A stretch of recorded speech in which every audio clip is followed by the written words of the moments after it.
Vivitel, un monde nouveau vous appelle.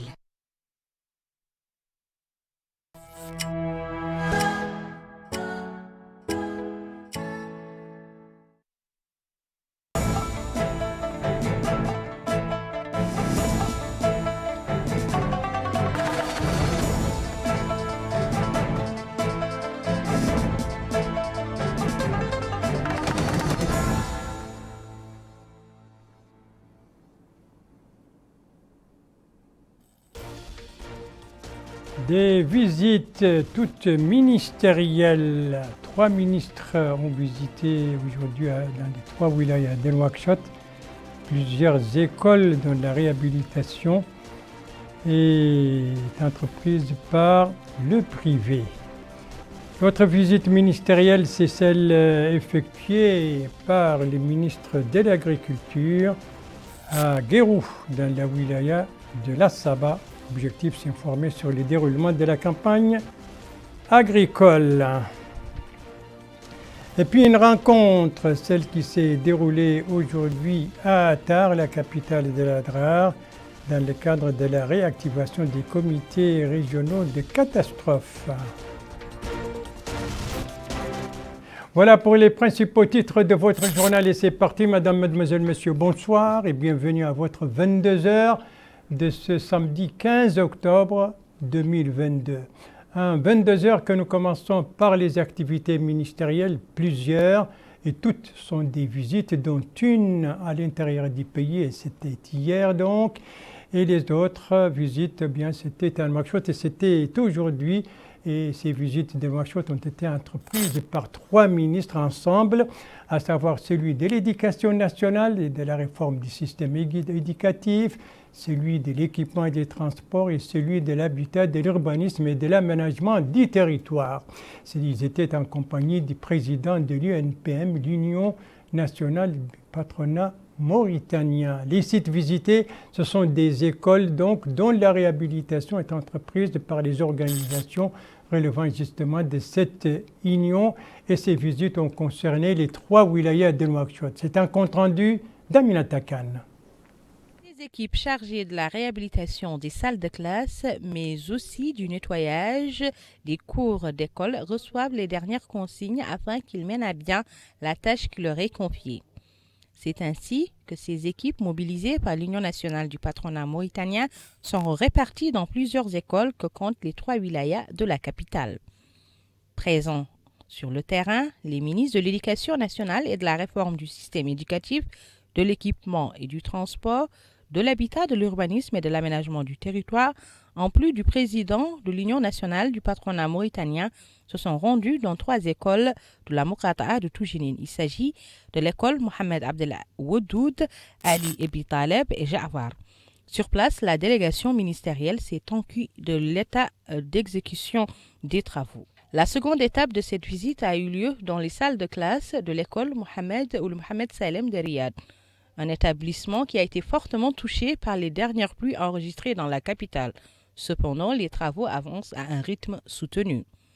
L'ultime étape de cette visite les a menés à l'école pompier 6 Oxa dans la wilaya de Nouakchott-Ouest. Là également, les ministres ont assisté à une opération d'assainissement et constaté de visu l'achèvement de la construction des nouvelles toilettes publiques.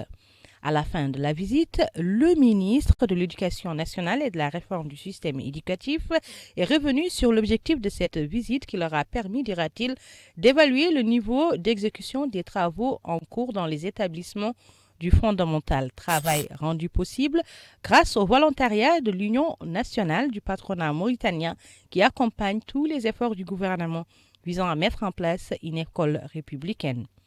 Dans la foulée, le ministre de l'Éducation nationale et de la réforme du système éducatif dira que cet effort est à saluer et à suivre. Lui succédant, le président de l'Union nationale du patronat mauritanien a déclaré que l'Union a mis en place une commission qui s'est réunie avec les représentants du ministère de l'Éducation nationale, de l'équipement et du transport et de l'habitat et de l'urbanisme pour mettre en place une stratégie de travail pour débarrasser les écoles des ordures ménagères, mais également réhabiliter certaines écoles endommagés par les pluies diluviennes. Il poursuit en indiquant que ce travail s'inscrit dans le cadre des efforts visant à accompagner le gouvernement à mettre en place une école républicaine. Les travaux de réhabilitation de plusieurs écoles dans les 3 wilayas de Nouakchott, travaux entrepris par l'UNPM, l'Union nationale du patronat mauritanien, s'informer sur l'avancement de ces travaux. Tel était l'objectif de ces visites effectuées aujourd'hui par 3 ministres en compagnie du président de l'UNPM au niveau des 3 wilayas de Nouakchott. L'autre visite ministérielle à l'intérieur du pays, c'est effectuée actuellement par le ministre de l'Agriculture à Guérou, dans la wilaya de la Saba, dans le cadre de la tournée qu'il entreprend actuellement à l'intérieur du pays pour s'informer sur l'avancement sur le déroulement de la campagne agricole 2022-2023, sur les activités du ministre dans la Muqata'a de Guérou. Un reportage de notre correspondant permanent, Cheikh Oul-Ahmidi, compte rendu revu en français par Yed Alifal.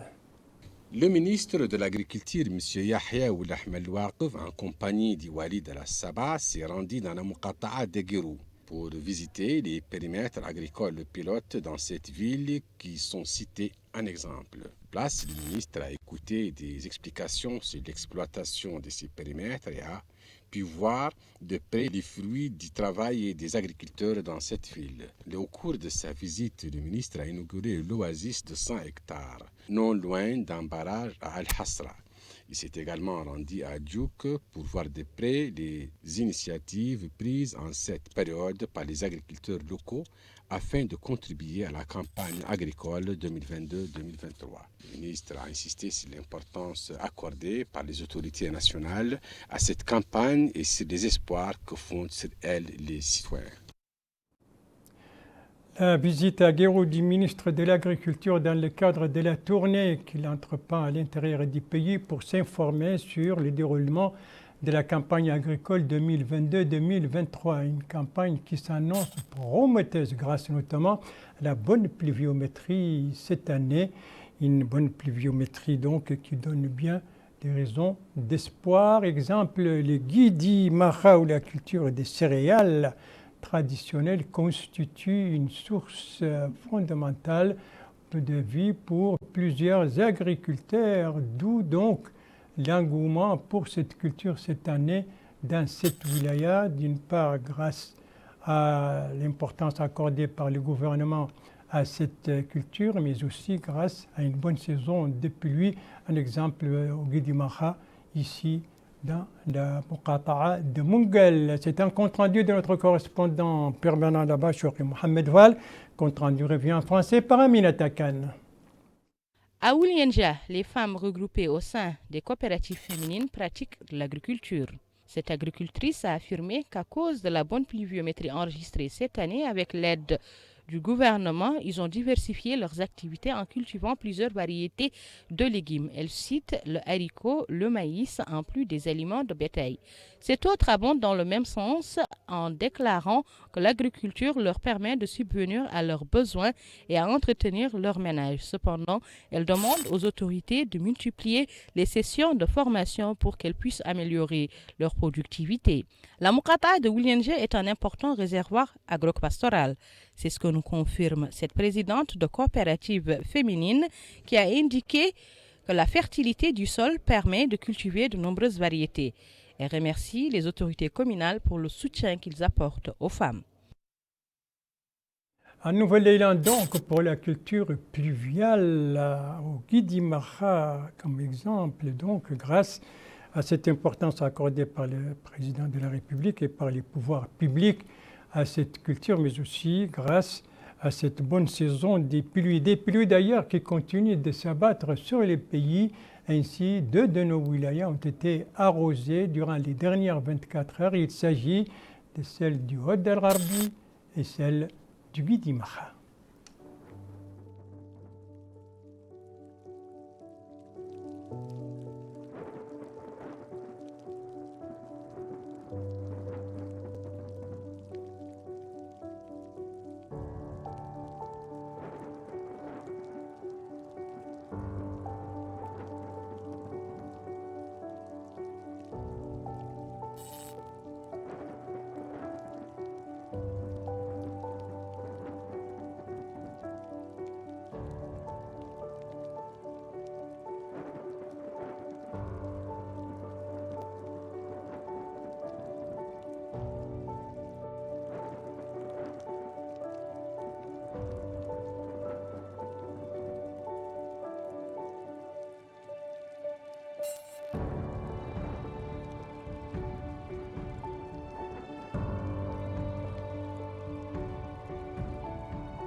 Voilà donc pour les pluies enregistrées ces dernières 24 heures qui ont touché 27 localités dans 2 de nos wilayas de l'intérieur du pays, le Haut del Gharbi et le Guidi Maha. Il faut rappeler que la saison des pluies cette année a provoqué plusieurs inondations à travers les pays, d'où l'importance du rôle des comités régionaux de catastrophes, d'où aussi l'importance des efforts justement visant à réactiver, à redynamiser ces comités. Et c'est dans ce cadre que s'inscrit cette rencontre qui s'est déroulée aujourd'hui à Attar, la capitale de l'Adrar. Alors cette rencontre a réuni qui, auprès de qui? Élément de réponse avec notre correspondant permanent là-bas, Mohamed Oulbilal, compte rendu revient en français par Abdoulaye Demeba. La délégation générale à la sécurité civile et à la gestion des crises s'est réunie avec les membres de la commission régionale de gestion des urgences de la wilaya de l'Adrar. Il s'agit d'un atelier de suivi pour permettre aux membres d'être mieux préparés afin de faire face aux urgences multiformes. Le wali de l'Adrar, Abdoulaye Mohamed Mahmoud, a affirmé que les catastrophes sont à l'origine de pertes aussi bien matérielles et humaines, d'où la nécessité de redoubler d'efforts en perspective de l'avènement de pareilles situations. Il a en outre salué la tenue de ces rencontres avec des présentations de la part d'experts. Le délégué général à la sécurité civile et à la gestion des crises, le général Khataroul Mohamed Mbarek, a déclaré que la wilaya de l'Adrar a une spécificité du fait de sa géographie et du rôle joué par cette wilaya dans le domaine touristique. Les oasis, poursuit-il, occupent une place prépondérante dans l'activité économique et la culture de la population. Ces avantages comparatifs, dit-il, sont menacés du fait des catastrophes dont les sécheresses, les incendies, les inondations, entre autres. Le représentant du programme des Nations Unies pour le développement PNUD à cet atelier, Ousmane Dia, a déclaré que cet atelier s'inscrit dans le cadre du programme des urgences pour des pays du Sahel. Il a enfin renouvelé la disponibilité du PNUD à accompagner le ministère de l'Intérieur et de la décentralisation afin d'atténuer les effets néfastes des catastrophes sur les populations. Réactiver les comités régionaux de catastrophes au niveau de l'Adrar, tel était l'objectif. Donc, entre autres, de cette rencontre aujourd'hui à Attar entre la Direction générale de la protection civile et de la gestion des crises, en collaboration les membres de ce comité. C'est une rencontre organisée aussi en collaboration avec le PNUD. Et nous restons toujours à Attar avec la réunion du Conseil régional de la wilaya de l'Adrar, une réunion d'évaluation des activités de ce conseil durant l'année écoulée, une action marquée selon le président de ce conseil par un soutien aux différentes communes, contribution pour contribuer à leur développement, et cela suivant les moyens financiers du conseil. Déclaration du président qui a ajouté que le conseil entend entreprendre son soutien qualitatif dans les domaines qui touchent la vie quotidienne des citoyens. Merci de suivre les JTF de Mauritanie, la suite du journal avec des étapes au Tiris Zemmour, au Brakna, à Dakhlet Nouadhibou, au Trarza, mais aussi à Nouakchott. Nous commençons par les Tiris Zemmour, donc, dont la Muqata'a de Bir Mougraine vient de recevoir son lot en ce qui concerne l'uniforme scolaire. Donc, ça a été remis hier au cours d'une cérémonie présidée par le Hakam adjoint. C'est un compte-rendu de notre correspondant permanent là-bas, Mokhtar Baba Oulahmedou. Compte-rendu revient en français par Yad Alifal. La famille scolaire dans la Muqata'a de Bir Mougraine s'est réunie au grand complet pour la réussite de l'année scolaire 2022-2023. Le Hakam de la Muqata'a de Bir Mougraine a remis à cette occasion les quantités de tennis scolaires destinées aux élèves de l'école de Bir Mougraine. Il a à cette occasion loué l'importance de cette tennis scolaire qui est l'un des éléments clés de l'école républicaine. Il a souligné que l'école constitue un creuset dans lequel les enfants de bas âge apprennent à se connaître, à s'unir, à se côtoyer et intériorisent la citoyenneté. À partir de là, les élèves comprennent les symboles de la nation et leur importance. Au nom de la mairie, le représentant de celle-ci a remercié le président de la République, M. Mohamed Ould Cheikh Al-Qazouani, pour cette initiative qui, selon lui, permettra aux élèves de comprendre les valeurs républicaines. Quant à l'inspecteur de l'enseignement fondamental au niveau de la wilaya de Tiris Zemmour, il s'est apaisanti sur la tennis scolaire qui reste à ses yeux un symbole fort qui va éliminer les différences économiques apparentes. À l'intérieur des classes, les tout-petits semblent apprécier leur nouvelle tenue.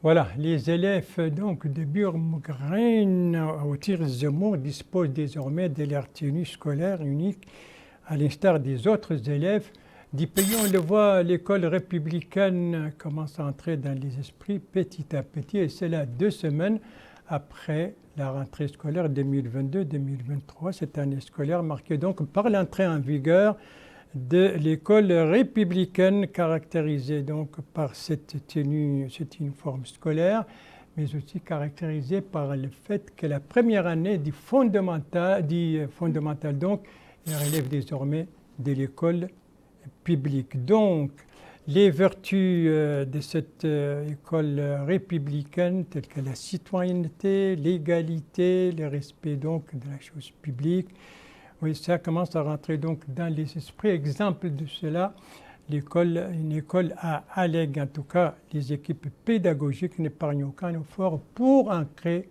ces vertus. Constat de notre correspondant permanent là-bas, Abdelwadoud Sidina, compte rendu revu en français par Aminata Khan.